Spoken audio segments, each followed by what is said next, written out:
Doctor ஸ்ரீபாலாஜ். இன்றைய பதிவு பார்த்தீங்கன்னா நம்ம ஒரு குழந்தை பாக்கியம் தரக்கூடிய ஒரு முக்கியமான ஒரு ஆலயத்தை பற்றி பார்க்கிறோம். இது தமிழ்நாட்டில் வந்து சென்னையில் பல்லாவரத்துக்கு அருகில் இருக்கக்கூடிய ஒரு ஆலயம். இதை பற்றி தலபுராணம் வந்து விரிவாக காணலாம். சொல்லுங்க. இது 92 வருஷத்தில் வந்தது. கிட்டத்தட்ட 32 வருஷம் ஆயிடுச்சு. இங்கே குழந்தை இல்லாதவங்களுக்கு, கல்யாணம் ஆகாதவங்களுக்கு எல்லா விஷயத்துக்குமே இங்கே ஒரு சொல்யூஷன் கிடைக்கிது. குழந்தை பாக்கியம் இல்லாதவங்க வந்து பாலாடை கட்டலாம், தொட்டில் கட்டலாம். 2 பாலாடை வச்சு கட்டிட்டு அதை அம்மாக்கிட்ட வச்சு அர்ச்சனை பண்ணி தருவாங்க. ஒரு பாலாடை இங்கே கட்டிட்டு ஒரு பாலாடை நம்ம வீட்டுக்கு எடுத்துகிட்டு போயிட்டு அடுத்த 3 மாதத்துக்குலாம் தான் ஒரு சொல்யூஷன். அது குழந்தை பிறந்த பிறகு அந்த பாலாடையை எடுத்துகிட்டு வந்து இங்கே சேர்த்துடணும். அந்த மாதிரி அப்புறம் கல்யாணம் ஆகாதவங்க 2 மட்டை உரிக்காத தேங்காய் அதை எடுத்துகிட்டு வந்து இங்கே வந்து அவங்க தாலி கயிறு வச்சு கட்டி அதில் வச்சு அம்மாக்கிட்ட இருந்து குங்குமார்ச்சனை பண்ணி தருவாங்க. கொடுத்த உடனே அதை அம்மாவை சுற்றிட்டு ஒரு தேங்காய் இங்கே கட்டினா இன்னொரு தேங்காய் நம்மக்கிட்ட கொடுத்துருவாங்க. அதை வச்சுன்னா நல்ல இடம் வரணும் அமையுது. இந்த மாதிரி பல விஷயத்துக்கும்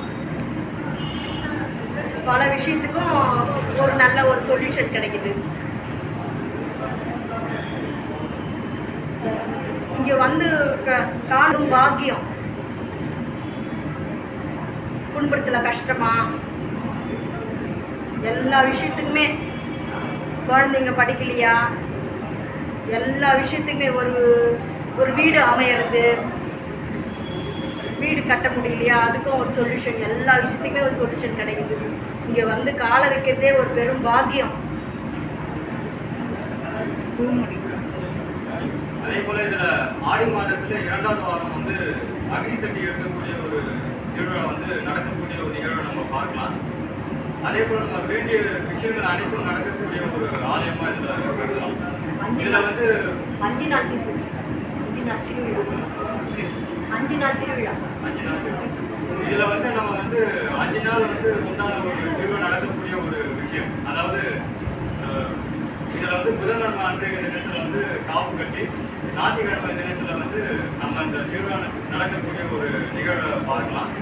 இந்த ஆலயத்தில் பார்த்தீங்கன்னா 3 தெய்வங்கள், பெண் தெய்வங்கள் இருக்கின்ற ஒரு நிலை. அதே போல் சிவலிங்கமும் இருக்கு.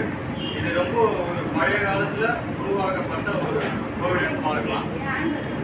இதை பற்றி முழுமையான இதில் வந்து சீமந்தம் பண்ணக்கூடிய ஒரு நிகழ்வு நடக்குது. அவ்வாறு நடக்கும்பொழுது முதல்ல வந்து அந்த தெய்வத்திற்கு வந்து பூ முடிக்கப்பட்டு அதன் பிறகு சீமந்தம் செய்யப்பட்டு அதன் பிறகு அந்த பெண்ணுக்கு உண்டான ஒரு சீமந்தம் நடைபெறுகிறது. இது ரொம்ப விசேஷமான ஒரு ஆலயம் சொல்லலாம்.